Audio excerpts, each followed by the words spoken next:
The Cotton Rebellion, a new dawn for Africa.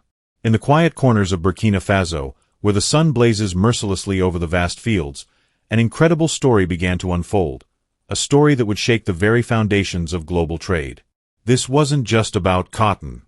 It was about freedom, dignity, and resilience, a story of Africa reclaiming its sovereignty. For decades, Africa had been enslaved by a system of trade that exploited its resources, taking its raw materials and processing them into valuable products, only to return those finished goods at inflated prices. This was not just an economic injustice. It was a systemic theft of Africa's wealth. This was a new beginning, a revolution of the soil, a turning point where Africa would no longer be seen as the supplier of raw goods but as a powerful participant in global trade. Madou, an elderly farmer whose life had been shaped by the unforgiving rhythm of the land, stood in awe as he watched the first shipments of cotton leave his field. The air was thick with emotion, yet his hands, calloused from years of toil, remained steady. He wasn't looking at aid, nor charity. What he saw was far more profound. It was independence, with wheels, with teeth, with a future built from the very soil he had worked his entire life. The cooperative had a name, a powerful one, Cotton Rebellion Unit No. 3. A name that whispered of defiance, of strength, and of a world where Africa didn't need permission to thrive. This was the beginning of something far bigger, a movement that would echo across the continent and, eventually, the world. The weight of the moment was not lost on Madou. He knew this was not just the end of the cotton trade's legacy of exploitation. It was the beginning of a new economic system, one rooted in African pride and self-reliance. The power was shifting. Later that evening, as villagers gathered under the shade of a mango tree to sip tea and swap stories, young Awa Mamadou's granddaughter, a curious soul with questions about the world beyond, asked the question that lingered on everyone's mind. "Grandpa, why now? Why are they helping us now?" Mamadou, his voice calm yet firm, took a slow breath and answered, "Because we finally have a leader who knows the soil speaks louder than debt." It was more than just a simple answer. It was the truth that had long been buried under layers of colonialism, exploitation, and external control. President Ibrahim Traoré wasn't just a leader. He was the embodiment of a vision that sought to break the chains of dependency that had been imposed on Africa for centuries. At that very moment, across the airwaves, the voice of President Ibrahim Traoré echoed from a radio in the distance, declaring the full implementation of the South-South Cotton Alliance. The announcement was met with a sense of pride and determination. A new era was beginning. No longer would farmers in Burkina Faso bow to the whims of foreign brokers and exploitative systems. Now they would trade with dignity, or not at all. They were taking control of their destiny, no longer allowing external forces to dictate the terms of their survival. The revolution was happening, and it wasn't just about cotton, it was about a nation reclaiming its autonomy. Burkina Faso was awakening. The sound of freedom was sweeping across the country, and its rhythm was infectious. What started with cotton was quickly becoming a movement for African sovereignty, resonating not just across the Sahel, but far beyond. A global awakening. Thousands of miles away, in a textile mill in Dhaka, Bangladesh, whispers began to spread among the workers. The cotton they spun no longer came from European brokers. It came from Burkina Faso, direct, unfiltered, and unmediated by the hands of external powers. No IMF flags, no European middlemen. Just pride packed into bales of some of the world's finest cotton. The first container had arrived, marked Ouagadougou to Chatagram, with a handwritten note from the Burkinabe growers. "We plant not just for profit, but for memory. This cotton carries our grandparents' dignity." The message was simple, but it was also revolutionary. It wasn't just about the trade of cotton. It was about changing the narrative around Africa's role in the global market.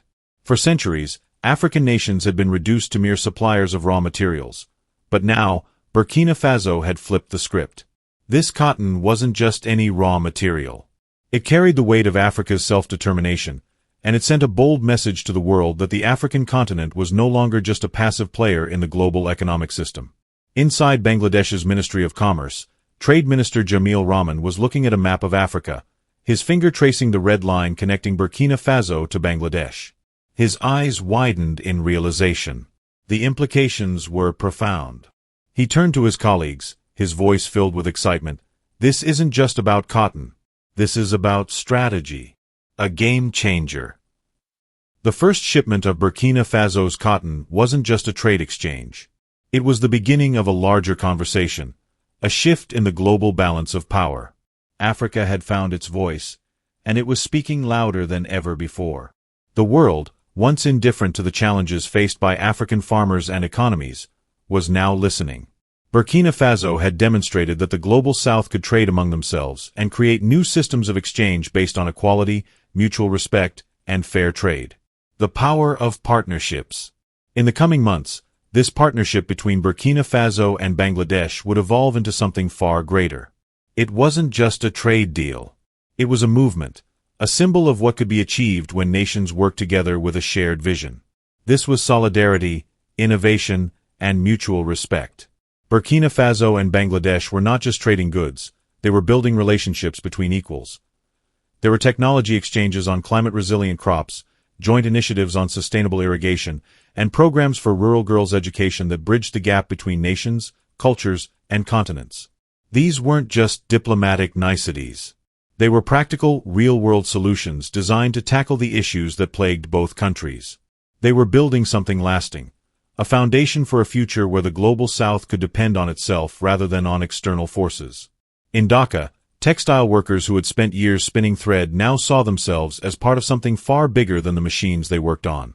They were not just laborers. They were part of a revolution, one that was sweeping across borders, challenging the established norms of the global economy. They were weaving the fabric of a new world order, where Africa's resources would no longer be extracted and exploited. Instead, they would be valued and exchanged on equal terms. The transformation of Burkina Faso. Back in Burkina Faso, as farmers like Madou began shipping larger volumes of cotton directly to global markets, prices surged. The old system, which had once robbed them of their fair value, was dismantling. The power was shifting, and Burkina Faso was at the heart of this change. Young Burkinabe entrepreneurs, once looking to Europe for opportunity, now found opportunity in their own backyard. They opened ginning stations using mobile apps developed by local coders, empowering the next generation with tools they had built themselves. These young entrepreneurs didn't just see themselves as part of a global economy. They saw themselves as part of a local economy, one that was based on their own resources, their own skills, and their own pride. The cotton coming from Burkina Faso wasn't just a commodity. It was woven with dignity, and for the first time, African fiber was not just raw material. It was a statement. It was a declaration that Africa could thrive on its own terms, without exploitation, without dependence, and without the constraints imposed by foreign interests. At the heart of it all, President Ibrahim Traoré stood before the National Assembly, his voice unwavering as he addressed the crowd. They said we couldn't grow without them. But look, our hands are full. Our fields are blooming. And our allies are those who see our worth, not our wounds. A deafening standing ovation rang through the chamber, but outside the hall, across the country, the message was clear. Burkina Faso was not just a nation of survivors.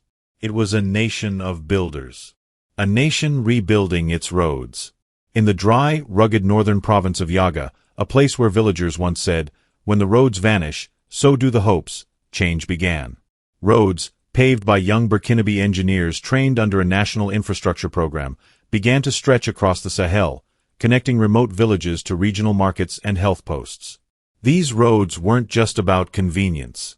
They were lifelines, providing access to healthcare, education, and economic opportunity. The infrastructure revolution had begun. But what was remarkable about these roads was that they weren't built by foreign contractors. They were built by locals, for locals, powered by solar energy. These were roads built with pride, not with loans from international institutions. By 2025, over 1,500 kilometers of paved roads had connected Burkina Faso's remote villages to regional centers. This wasn't just about connecting locations, it was about connecting people, giving them access to resources and opportunities they had been denied for centuries. The mechanic who built her nation. Fatimata, once a mechanic in a textile sweatshop in Morocco, now stood at one of these roadside rest stops, her hands covered in grease but filled with pride. "I used to send everything home," she said, reflecting on her past.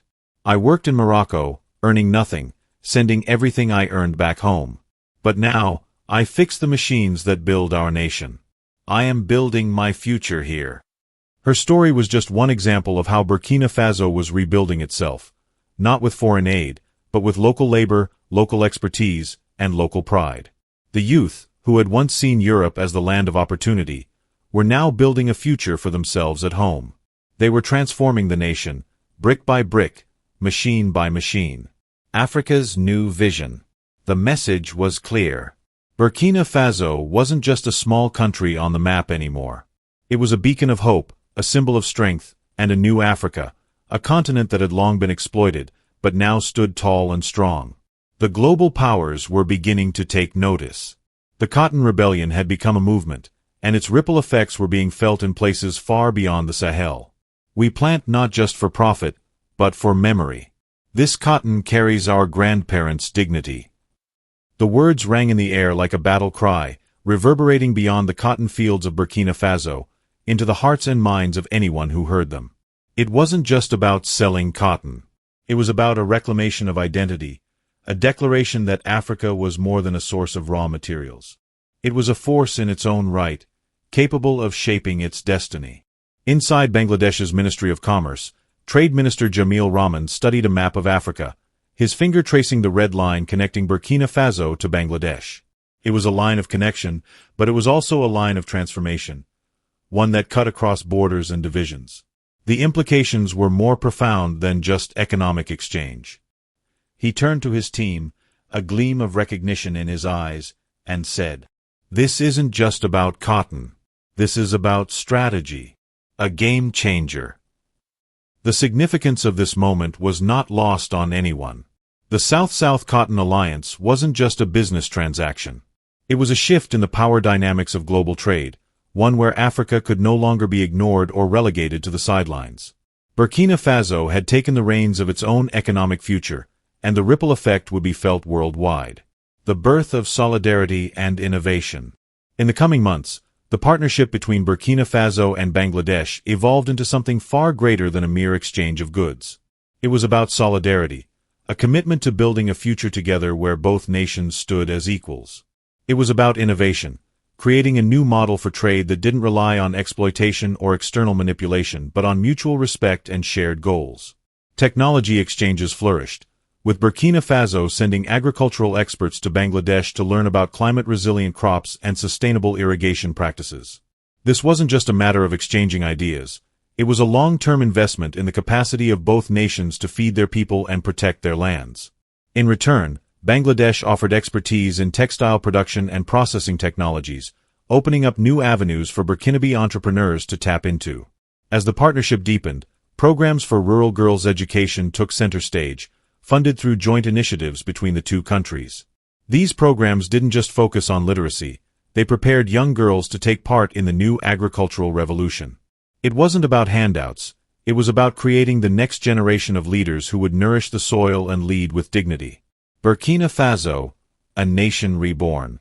Back in Burkina Faso, as farmers like Madou began shipping larger volumes of cotton directly to global markets, prices surged. The old system, which had once kept them in poverty, was falling apart. Burkinabe farmers were no longer beholden to the whims of international brokers. They had become global players, setting the price for their goods, and the world was beginning to listen.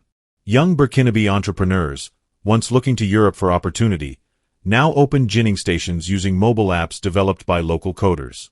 The empowerment of local innovation was one of the most significant results of the Cotton Rebellion. For the first time, African fiber wasn't just raw material.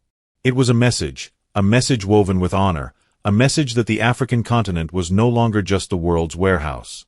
Africa had become a creator of value. At the heart of it all, President Ibrahim Traoré stood before the National Assembly, his voice unwavering as he addressed the crowd. They said we couldn't grow without them. But look, our hands are full. Our fields are blooming. And our allies are those who see our worth, not our wounds.